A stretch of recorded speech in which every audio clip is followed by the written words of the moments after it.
Hi guys, আসসালামু আলাইকুম। Mohammad Shah Ilias again. আজকালকার আজকালকার যুগে পড়ালেখার কোনো ভ্যালু নাই। ভ্যালু আসলে পড়ালেখার কখনোই ছিল না। পড়াশোনা মানুষ জ্ঞানের জন্য করতো। টাকা উপার্জনের জন্য মানুষ আগে, প্রাচীন যুগে, আহ, রাজাদের যুগে, তখন তারা সোলজার হইতো,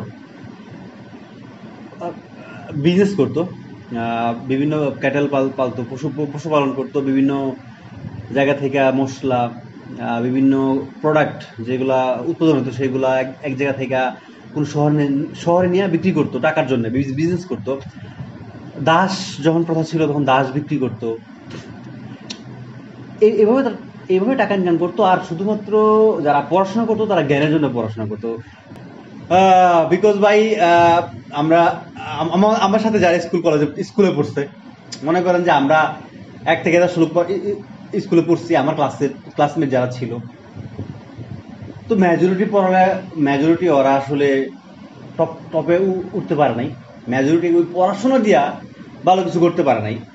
যদি ভালো কিছু কেউ করে থাকে, অনেকে হয়তো ভালো কিছু করছে, বাট সেটা পড়াশোনা দিয়ে না, সেটা তার বাপের টাকা ছিল, সেখান থেকে হয়তো ব্যবসা করতে, অটাবার কিছু কিছু করতে করতে কিছু একটা করছে, বাট সেইটা ভালো কিছু করার কোনো মাধ্যম, সেটা পড়াশোনা না। আমি বলছি স্কুলে যারা ছিল আমাদের সাথে। আচ্ছা, তারপর গেল কলেজে সব টপ টপ, মানে একটা স্কুলের টপ বাচ্চা কাচ্চা এসে এক কলেজে ভর্তি হয়েছে। অনেকগুলা স্কুলের টপ যে ছেলে মেয়ে ছিল এক কলেজে ভর্তি হচ্ছে, সেখানে আবার 2-250, ওকে ফাইন। সেইখানে থেকে ভালো কিছু কয়জন করতে পারছেন? আচ্ছা, ভালো কিছু মিনিং আমি যদি বলি, ভালো কিছু বললে আর আমাদের বাংলাদেশে সবাই বিসিএস ক্যাডার বুঝে। ঠিক আছে, আমি ধরে নিলাম যারা বিসিএস ক্যাডার হয়েছে তারা ভালো কিছু করছে। আমি ধরে নিলাম, আমি যে ভালো কিছু বিসিএস ক্যাডার হওয়া কতটুকু ভালো কতটুকু খারাপ সেটা পরের বিষয়। আমি বলতেছি যে ধরে নিলাম তারা ভালো কিছু করছে এবং সোসাইটির চোখে তারা ভালো কিছুই করছে, দ্যাটস ট্রু, দ্যাটস ফাইন। আচ্ছা, আমার কথা হচ্ছে আমরা যারা 200-250 লোক ছিলাম কলেজে, সেখানতে কয়েক মাত্র, যদি বলি 1% মতো, সম্ভবত 1%-এর কম, সম্ভবত 200-250 লোক থেকে 1%, আই মিন এক দুইজন হবে যারা ভালো কিছু করছে। আচ্ছা, ভালো কিছু এরপর স্টেজে যারা আছে, হয়তো গভর্নমেন্ট জব, ডিফারেন্ট লেভেলের ডিফারেন্ট গভর্নমেন্ট জব পাইছে, তাদেরকেও যদি ভালো কিছু আমরা ধরি, তারপরেও কি, তারপর হয়তো 5 থেকে 10% হবে। তাহলে 90 থেকে 95% পোলা পাইন যারা পড়াশোনা করছে, যারা একটা জেলার অনেকগুলা স্কুলের টপ, প্রত্যেকটা স্কুলের টপ যে ছেলে মেয়েগুলো ছিল, সেগুলো যখন একটা কলেজে আইসা ভর্তি হয়েছে, ওইখান থেকে 200 লোক থেকে, ছেলে মেয়ে থেকে 5 থেকে 10 জন ভালো কিছু করছে। আর 90 থেকে 95% পোলা পাইন তাদের সারাটা জীবন এই পড়াশোনার পিছনে টাইম দিছে, পরিশ্রম করছে, বাপের টাকা নষ্ট করছে। আচ্ছা, নষ্ট করার পরে কি হয়েছে? তারা 90% ভালো কিছু করতে পারে নাই, সোসাইটির চোখে হোক বা অর্থনৈতিক দিক থেকে হোক, যে ভালো কিছু কি, মানে ভালো কোনো একটা জব পায় নাই।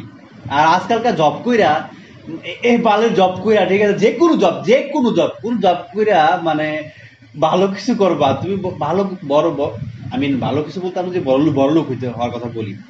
টাকা উপার্জন করাই তো অ্যাকচুয়ালি একটা একটা পুলার কাজ কি, একটা পুরুষের মানে সম্মান কোথায়? ঠিক আছে, মানে আমরা যারা ছেলে, আমাদের যদি পকেট ফাঁকা থাকে, তখন আমাকে কনফিডেন্স 0% থাকে, আমাদের মন একেবারে ডাউন থাকে, ঠিক আছে, মেজাজ খিটখিটে, একদম কোনো কিছু ভালো লাগে না।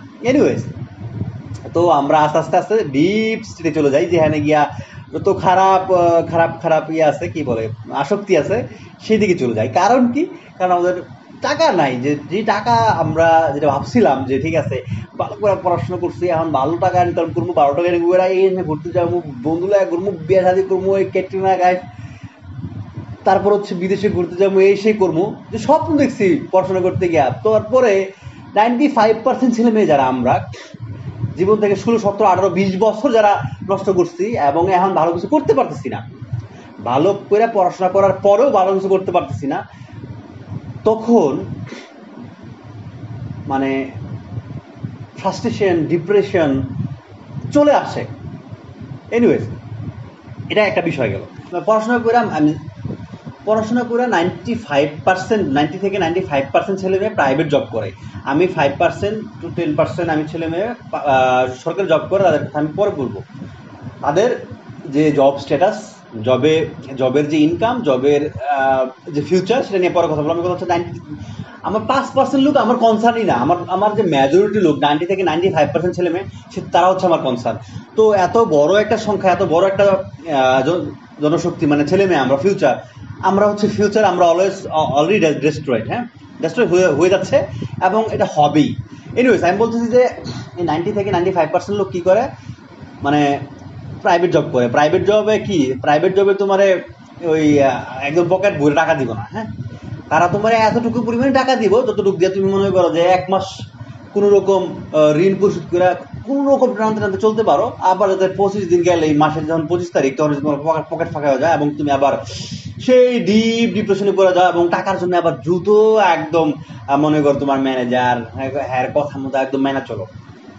আই মিন মানে প্রাইভেট জবগুলা স্যালারি ফিক্সড করে কেমনে দেখি যে, ঠিক আছে, মার্কেটে বা বর্তমানে বাসা ভাড়া কেমন, মানে বাজারে খাবার দাবারের মূল্য কেমন, তারপর হচ্ছে কাপড় চাপড়, চিকিৎসা, এগুলোর মূল্য দেখে আগে।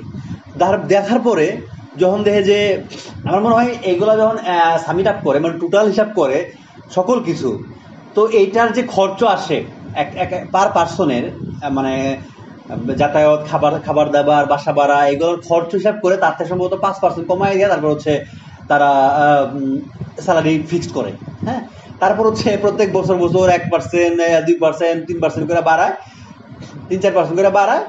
আই মিন পার্সেন্টেজ হিসেবে তো 4 থেকে 5% করে বাড়ায়, কিন্তু যে হারে খাবারের মূল্য বাড়ে, বাসা ভাড়া বাড়ে, সেই হিসেবে ধরতে গেলে মনে হয় কি যে খাবারের মূল্য বাড়ছে বা বাসা ভাড়া বাড়ছে 5%, 10%, 20%, আর তারা স্যালারি বাড়াচ্ছে 4 থেকে 5%। অলরেডি তো প্রথমেই তার স্যালারি ফিক্স করছে 5% বা 10% কমে, যাতে তোমার মাস কোনো মধ্যে না যায়, তুমি যাতে মানে দাঁড়িয়ে করে চলো এবং তুমি আবার অফিসে ফিরে আসো কাজ করার জন্য। That is capitalism, right? Otherwise তো মনে করো যে তোমার যদি এমন টাকা দেয় একটা কোম্পানি, যে তুমি মনে করো যে মাসে চলে ফিরে খাই দেয়া, তারপর তোমার দেখা গেছে যে কিছু টাকা থাকে, তাহলে তুমি দেখা গেছে 5-10 বছরে সেই টাকা তুমি জমায়া তুমি তো মনে করো যে ছোটখাটো কিছু একটা করার ট্রাই করবা, তখন তো কোম্পানিতে লুক পাইবে না বুঝা। তো কোম্পানি ভাই খুব চালাক, তারা ভাই এত বড় বড় কোম্পানি চালায়। তোমার কি মনে হয় যে ভাই তুমি হালকা পাতলা পড়াশোনা করে শিক্ষিত একদম বহুত চালাক হয়ে গেছো, তুমি হ্যাগল লোকে ক্যাপিটালিস্ট যে হেড আছে ওদের সাথে তুমি মনে করো যে টক্কর দিবা? তারা তোমার উঠতেই দিব না, তারা তোমারে একদম বাইন্ধা রাখবো। আগের যুগের মতো আর দাস বানায়া তোমার গলায় চেইন পরায়া মনে করো যে নৌকা দিয়ে লয়ে গিয়া একদম বাজারে বিক্রি করতে পারে না। এখন সেই যুগ তো নাই, কিন্তু এখন কি যুগ আছে? এখন যুগ আছে তারা একটু ঘুরায় পেঁচায় করে, আগে সোজা খাইতে পারতো, এখন একটু পেঁচায় করে ঘুরায় খায়। আগে যেটা বললাম, গলায় দড়িত আগে আফ্রিকা থেকে বা যেখান থেকেই এরিয়া ম্যাটার, সেখান থেকে লোক ওরা কি করতো, ধরে নিয়ে যেত, ধরে নিয়ে ইউরোপের মার্কেটে বিক্রি করতো, গলা একদম চেইন লাগায়, চেন আপ করে। আচ্ছা, এখন সেই যুগ নাই। আচ্ছা, এখন কি যুগ আছে? এখন তোমার কি করাবো, তারা পড়াশোনা করাইবো। পড়াশোনা কেমনে করবো, তোমার ইনফ্লুয়েন্স কেমন করবো, তোমার তো দেখাইবো টিভিতে যখন তুমি একটা বাচ্চাটা ছোড়ো, একটা ফ্যামিলি, মিডিল ক্লাস ফ্যামিলি, গরিব, ওদের উঠার একমাত্র উপায় কি? ক্যাপিটালিস্ট মার্কেট এমনভাবে মানে পড়াশোনায়, তারপর হচ্ছে চাকরি বাকরিকে এমনভাবে মার্কেটিং করছে, যাতে যারা আই মিন গরিব যারা আছে, মধ্যবিত্ত ক্লাস যারা আছে, ইভেন উচ্চ মধ্যবিত্ত যারা আছে, ওরা এটা দেখে ভাবে যে মানে বড়লোক হওয়ার জন্য পড়াশোনা একমাত্র উপায়, পড়াশোনা ছাড়া কোনো উপায় নাই, বড়লোক হইতে হলে পড়াশোনা করতে হইব। মানে এইটা হচ্ছে এমনভাবে মার্কেটিং করা হয়েছে, এবং ভাবে হচ্ছে কি মানুষের মনে এই জিনিসগুলো ঢুকাই দেওয়া হয়েছে যে তোমার তুমি যদি বড় হইতে চাও, তুমি ভালো কিছু করতে চাও, সমাজে সম্মানিত হইতে চাও, তো তোমার পড়াশোনা করতে হইব। আচ্ছা, পড়াশোনা না করলে তোমার কোনো মূল্য নাই, পড়াশোনা না করলে তুমি আসলে মানুষ না, তোমার কোনো জ্ঞান নাই, তুমি আসলে মানে সমাজের কোনো কেউ তোমার মূল্যায়ন করবে না। মার্কেটিংটাই এমনভাবে করছে, এবং তারা কিছু মানে প্রফেশন ফিক্সড করে দিচ্ছে মার্কেটে। কিছু প্রফেশনরে মানে কি করছে, এমনভাবে মার্কেটিং করছে যে এগুলো খুব হাই ভ্যালুয়েবল জব, এবং এগুলোই বাজারে মূল্য বেশি। যখন এগুলা আমাদের মধ্যে ঢুকাই দেওয়া হয়েছে, তো আমরা শুরু থেকে কি দেখছি, একটা প্রফেশন দেখছি যে না, আমি তো ইঞ্জিনিয়ার হবো, আমি তো ডাক্তার হবো, আমি তো এই ব্যাংকে চাকরি করবো। এই কিছু প্রফেশন খুব ভালো মার্কেটিং মার্কেট করছে। তো আমরা দেখে এগুলো আমাদের মাথায় ঢুকছে, আর কোনো কিছু আমাদের মাথায় ঢুকে নাই। আর কোনো কিছু সেগুলো আমাদের মাথায় মানে ঢুকে নাই। কারণ কি, ক্যাপিটালিস্ট মার্কেট আমাদেরকে একদিকে ধাবিত করছে। সো যাই হোক, আমরা সেই ইনফ্লুয়েন্সড হয়েছি এবং পড়াশোনা করছি, এবং একদম তারা যেদিকে আমাদেরকে ধাবিত করছে, ওই যে যেমন আছে না, বিকাল হলে কি হয়, গরুরে আমরা কি করি, দাওড়া নিয়ে দাবায় নিয়ে গরু বা ছাগল হটে বা মুরগি, হাঁস, বেড়া, এগুলো আমরা কি করি, একদম সারাদিন এনে খাওয়ানোর পরে বিকাল হইলে, সন্ধ্যা হইলে এগুলো আমরা দাবায় নিয়ে একদম ওইদিকে আমরা নিয়ে যাই, যেদিকে তার কি গোয়াল ঘরটা, তাই না, মানে যে ঘরে ওরে আমরা রাখবো, তার দরজাটা খোলা। তো যেমনি হোক ওরে মনে করো যে এই লুক ওই লুক দেখে বা পিড়ায় ওই দিকে নিয়ে যায় এবং একদম নিয়ে সবগুলোর একটা ভিতরে ঢুকাই।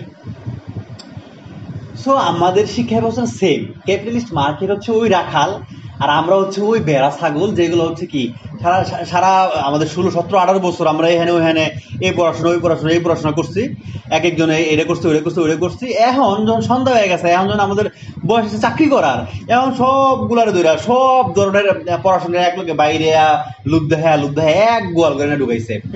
ওখানে সবার কি মূল্যায়ন এক, সবার ওই স্যালারি, যেটা কইলাম যে বর্তমান বাজারে খাবার দাবার, তারপর হচ্ছে বাসা ভাড়া, যা তার থেকেও 5% 10% কমে তোমার স্যালারি ফিক্সড হয়। এবং প্রত্যেক বছর তোমার 5% যদি তারা ইনক্রিমেন্ট দেয়, তো ইন দ্য মিন টাইম তারা তাদের যে প্রোডাক্ট তারা যা মার্কেটে সেল করতেছে, সেইগুলো তারা 10-20% বাড়াই দিচ্ছে। এজ এ ভোক্তা হিসেবে তুমি একেবারে মানে কি বলে, বায়ার যেটা বলি আমরা, একেবারে যে ভোক্তা, সর্বনিম্ন লেভেলের যে ভোক্তা হিসেবে তুমি যখন বাজারে সেই জিনিসটাকে কিনো, সেটা তুমি 10-20% আগের বছর থেকে বেশি দামে কিনতেছো, কিন্তু তোমার চাকরিতে, তোমার পজিশনে, তোমার স্যালারি বাড়ছে 4-5%। তার মানে হচ্ছে তোমার প্রত্যেক বছর 4-5% বাড়লেও প্রত্যেক বছর কিন্তু অন্যান্য যা জিনিসপত্র আছে, যে বাসা ভাড়া আছে, যা যানবাহন আছে, খাবার দাবার আছে, সেগুলোর কিন্তু মূল্য 10-20% বৃদ্ধি পেয়েছে। তার মানে তুমি দিন দিন শুধু পিছাই পড়তেছো। সো পড়াশোনা কইরা তুমি কি ভালো কিছু করবা, শুধুমাত্র স্লেভারি ছাড়া সারাটা জীবন এই প্রেশার ছাড়া অন্য কিছু মানে করবা, সে চিন্তাই করা যায় না। কারণ তুমি মানে একটা ছেলে মেয়ে যখন জব নেওয়ার পরেই তারা হয়তো বিয়ে শাদী করে ফেলে, তাদের যে একটা ছোট ফ্যামিলি ছিল সেটা আরো বড় হয়, আস্তে আস্তে বড় হয়, রেসপন্সিবিলিটি বাড়ে। সো একটা ছেলে মেয়ে চাইলেই, সো এত উচ্চ মূল্যের বাজারে চাইলেই হঠাৎ করে জব ছেড়ে দিয়া একটা রিস্ক নিতে পারে না। সো এটা কোনো কোইন্সিডেন্স না, এটা ক্যাপিটালিস্ট মার্কেট ঠিক এমনটা করছে। আচ্ছা, আমরা যখন আগের দিকে তাকাই, তো আগে অনেক ফিলোসফার তৈরি হয়েছে, অনেক বিজ্ঞানী তৈরি হয়েছে, অনেক লেখক, কবি, সাহিত্যিক, হ্যাঁ, ডিফারেন্ট স্পোর্টস, ডিফারেন্ট ফিল্ডে স্পেশালিস্ট তারা পড়াশোনা করা হয় নাই, তারা সামহাও কেমন হয়েছে। সাপোজ আমি যদি মানে ফাইটিং এর কথা বলি, বর্তমানে যে ইউএফসি ফাইট আছে, আছে। আচ্ছা, রাশিয়ার দাগিস্তান একটা রিজন, সেই রিজন খুবই বিখ্যাত রেসলিং এর জন্য, সাম্বো, এমএম এর জন্য।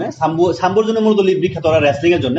এখন বর্তমানে ওরা এমএম এর জন্য বিখ্যাত, কারণ হচ্ছে খাবিব, জাবিদ, তারপর হচ্ছে ইসলাম, সেখান থেকে হচ্ছে তারা এখন ইউএফসি চ্যাম্পিয়ন।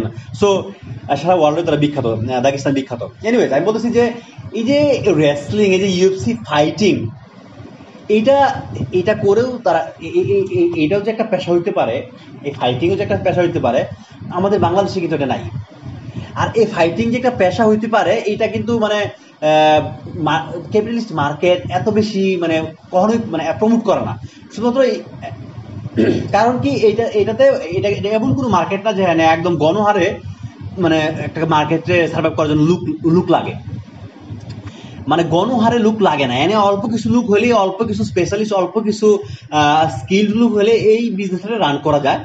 সো যতটুকু দরকার, ইউএফসি একটা কোম্পানি, মিক্স মার্শাল আর্টের, এরকম অনেক ব্যালাটর আছে, অনেক কোম্পানি আছে, তারা ডিফারেন্ট রিজনে এগুলো তারা কি করে অর্গানাইজ করে। আচ্ছা, তাদেরও দেখা গেছে যে 700-800-900 ওয়ার্ল্ড ওয়াইড 700-800-900 ফাইটার আছে, এবং তার মধ্যে দেখা গেছে যে হয়তো 20-50-100 জনের মধ্যে হচ্ছে বিখ্যাত, এবং তারা ভালো মানে আর্ন করে। আদারওয়াইজ যারা আছে তারা এত বেশি মানে আর্ন করে না। বাট এবারে যারা জব করে, এবারে যারা আমাদের মতো পড়াশোনা করে 16-17 বছর পড়াশোনা কইরা যে টাকা আর্ন করে সারা জীবনে, আই থিঙ্ক যে ওই ফাইটাররা 7-8 মাঝে যে পিছনে যে ফাইটাররা ওরা হয়তো 5-10 বছরে আচ্ছা আমাদের আমাদের লাইফে যে আর্ন করি তার চেয়ে বেশি আর্ন করে ফেলে। আমি একটা উদাহরণ দিলাম আর কি। আচ্ছা, পড়াশোনা সফলতার জন্য যদি করা হয়, বর্তমানে যদি কেউ ভাবে যে আমি সফল হবো, বড় হবো, টাকা ইনকাম করবো, সেই জন্য আমি পড়াশোনা করবো, তাহলে মানে আমার মত হচ্ছে যে তুমি একেবারে ঘোরাতেই গলত, এটা তোমার রং ডিসিশন। যদি টাকা ইনকাম করতে চাও তাহলে পড়াশোনা নট নেসেসারি, ঠিক আছে। বাট যদি কেউ যদি জ্ঞানী হইতে চায়, মানে জ্ঞান অর্জন করার জন্য পড়াশোনা অবশ্যই দরকার। মানে এখন আমার ওই দরিদ্র উদাহরণ দেওয়ার দরকার নাই যে দেখো মানে এত লোক, এত বড় বড় বিজনেসম্যান বাংলাদেশেরই হোক বা অন্য দেশেরই হোক, তারা আসলে এত বেশি হাইলি মাস্টার্স এডুকেশন করে নাই, কোনো ইঞ্জিনিয়ার না, কোনো ডাক্তার না, কিন্তু তারা বাংলাদেশ হচ্ছে বড় বড় বিজনেসম্যান, তারা ওনার অফ গ্রুপ অফ কোম্পানিজ, ঠিক আছে।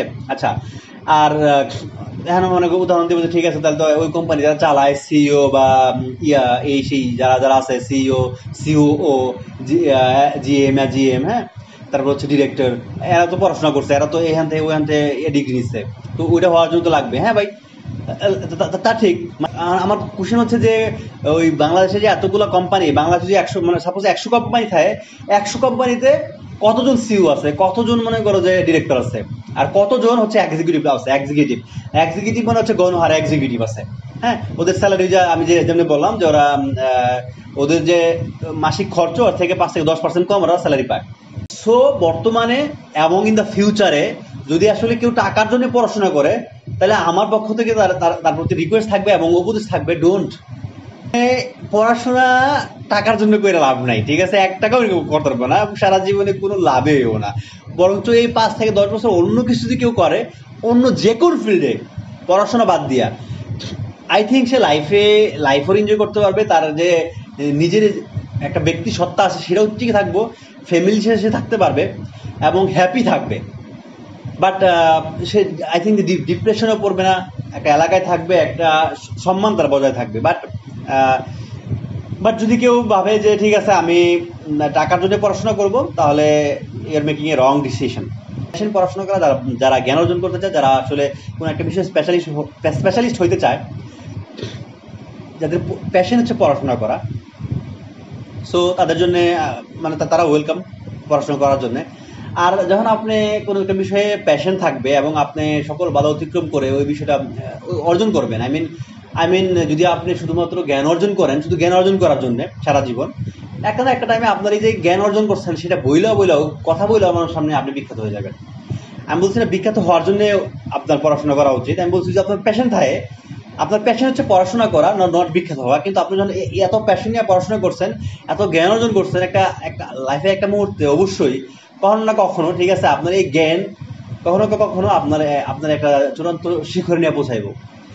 এটা যে কোনো কিছুর জন্য, আপনি যদি এত 10 থেকে 20 বছর যে কোনো একটা পেশায়, যে কোনো একটা কাজে যদি সময় দেন, স্কিল ডেভেলপ করেন, নট নেসেসারি পড়াশোনা হচ্ছে ওয়ার্স্ট কাইন্ড টাকা ইনকাম করার জন্যে। পড়াশোনা হচ্ছে আমার মনে হয় যে পৃথিবীতে সবচেয়ে মানে worst possible way to earn more money, ঠিক আছে। পড়াশোনা মানে যেই পরিমাণ টাইম আপনি ওয়েস্ট করছেন, সেই পরিমাণ টাইমে আপনি অন্য কোনো একটা গুড বিকল্প মানে বেস্ট পসিবল অল্টারনেটিভ আপনি বের করে নিতে পারতেন, ঠিক আছে। পড়াশোনা হচ্ছে worst possible alternative to earn money by wasting money and time of your 20 or 25 years. Anyways, so যদি ওই 5% ভিতরে আসতে না পারেন, সে 5% যারা হয়তো বিশেষ করে এসপি হয়েছে, কাস্টমার জব করতেছে, আই মিন বিভিন্ন সচিব হয়েছে, ম্যাজিস্ট্রেট হয়েছে, যারা হয়তো ভবিষ্যতে আরো ভালো পোস্টে যাইব, প্রমোশন হইতে এবং দুর্নীতি করে ভালো টাকা ইনকাম করতে পারবে। দুর্নীতি করার হিউজ স্কোপ আছে, সোসাইটিতে সম্মান আছে, রিগার্ডলেস দুর্নীতি করুক কিংবা না করুক, সোসাইটিতে সম্মান আছে। তো সেই 5% যদি হইতে পারেন তাহলে আপনার পড়াশোনা করেন। আর যদি মনে করেন যে না, আপনি সেই 5% ভিতরে আসতে পারবেন না, আর মোস্ট সার্টেনলি ডোন্ট নো যে তুমি সেই 5% ভিতরে তুমি আসতে পারবা কি না, 100 জনের ভিতরে সেই 5 জনের ভিতরে তুমি আসতে পারবা কি না সেটা তুমি জানো না। সো আমি মনে করি একটা হিউজ রিস্ক বাট যদি তুমি সেই রিস্ক নিতে চাও, তুমি মনে করো তুমি 5% ভিতরে আসতে পারবা, সেই 5 জনের ভিতরে আসতে পারবা, তাহলে পড়াশোনা করো। আদার যদি মনে করো না আমি 95% ভিতরে, তাহলে আমি মনে করি সেই তোমার জীবনের 25 থেকে 20 বছর এবং বাবা মার এত টাকা পয়সা, এত হোপ, এত আশা, এগুলারে অন্য কোনো কাজে, অন্য কোনো স্কিল যদি ডেভেলপ করা যায়, অন্য কোনো বিজনেস ট্রাই করা যায় লাইফে, I think I believe it, ঠিক আছে, যে অবভিয়াসলি তুমি পড়াশোনা করে 15-20 বছর যে টাকা আর্ন করবা, তার চেয়ে বেশি টাকাই আর্ন করবা, তুমি আর্ন করতে পারবা লাইফে। এনিওয়েজ, সো হোপ যে ওই ক্যাপিটালিস্ট মার্কেটের যে প্রপাগান্ডা, যে ওদের যে মার্কেটিং প্রপাগান্ডা, যে ইঞ্জিনিয়ার সোসাইটির সম্মান বেশি, ডাক্তারের সোসাইটির সম্মান বেশি, ব্যাংকে জব করলে হাই ক্লাস সোসাইটি, তুমি সোসাইটি সবাই তোমার সম্মান করবে, তোমার লাইফ চেঞ্জ হয়ে যাবে, this is bullshit, this total fucking bullshit. So do not here or do not go into this propaganda. মানে এই প্রপাগান্ডাগুলো কিন্তু খুব সেটেল তরিকায় যে ক্যাপিটালিস্ট মার্কেটগুলো আছে, যে বড় বড় গ্রুপ অফ কোম্পানিজ আছে, যেগুলো মাল্টিন্যাশনাল কোম্পানিগুলো আছে, ওরা হচ্ছে আমাদের সোসাইটিতে, আমাদের সমাজে through media, electric and paper media, হরেবার, সেটা হচ্ছে আজকে ঢুকায় দিচ্ছে এবং আমরা সেটার শিকার। সো আমি মনে করি যে ভবিষ্যৎ যারা প্রজন্ম, মনে করি আমি মনে করি যে আমার যে প্রজন্ম আসবে, আমি ইনশাল্লাহ I will try to build them differently. হ্যাঁ, পড়াশোনা আমি মনে করি যদি একজন মানুষ সে চারিদিক সম্পর্কে সচেতন হইতে চায়, তো তারা একটা সার্টেন লেভেল পর্যন্ত পড়াশোনা করলে চলে। মানে পড়াশোনা একদম জীবন লাগায় পড়াশোনা করতে তা না। পড়াশোনা টাকার জন্যে করে কোনো লাভ নেই। পড়াশোনা যদি জ্ঞানের জন্য হয় সেটা ঠিক আছে, বাট পড়াশোনা টাকার জন্য করাটা 100% রং। মোট কথা যে আজকালকার যুগে পড়াশোনার এক পয়সা দামও নাই, কোনো মূল্যহীন। পড়াশোনা যদি কেউ করে, আই থিঙ্ক যার বাপের টাকা আছে, যারা অলরেডি সম্ভ্রান্ত পরিবারের ছেলে মেয়ে, তারা যদি অনলি চায় পড়াশোনা করতে, তারা যদি চায় ঠিক আছে আমার প্যাশন পড়াশোনা করা, আমার প্যাশন জানা, আমার প্যাশন হচ্ছে কি যে আমি জ্ঞান অর্জন করবো, তাদের জন্য এখন পড়াশোনা। প্রাচীন যুগে পড়াশোনা তাদের জন্যই ছিল, যারা সম্ভ্রান্ত পরিবারের ছিল, রাজার প্রিন্স ছিল। আচ্ছা, তারপরে এটা আস্তে আস্তে সাধারণ মানুষে চলে আসছে। এখন আবার সেটা ওইদিকেই যাওয়া উচিত। ওই সাধারণ মানুষ যদি এখন পড়াশোনা করে, কিন্তু সাধারণ মানুষ পড়াশোনা করে এক পয়সা কোনো লাভবান হয় না, ওদের লাইফ নষ্ট হয়, লাইফ ডিস্ট্রয় হয়, সময় নষ্ট হয়, আত্মহত্যা করে পোলাপেন, ঠিক আছে। সো আমি মনে করি এখন এই পড়াশোনার মূল্য 0%। Anyways, thank you guys. আপনার যদি মনে হয় যে আপনার কোনো মতামত দেওয়ার আছে আমার এই আমার যে মতামতের এগেনস্টে, সো ইউর ওয়েলকাম, ঠিক আছে। আমি আপনার পরিসংখ্যান সহ আমি চ্যালেঞ্জ করতে চাই যে বাংলাদেশে মেজরিটি যে ছেলে যারা পড়াশোনা করে এখন জব করে, ওদের দিকে তাকান, ঠিক আছে। ওদের দিকে তাকান, ওরা মানে কোথায় আছে। আর ওদের সাথে যারা পড়াশোনা করা নাই, হয়তো আমরা যারা সমাজে তাদেরকে অশিক্ষিত বলি, কিন্তু ওদের দিকে তাকান, দেখেন যে দুইজনের ইকোনমিক যে স্ট্যাটাস সেটা দেখেন, ঠিক আছে। Anyways, thank you so much guys, দেখা হবে নেক্সট ভিডিওতে ইনশাল্লাহ। আসসালামু আলাইকুম।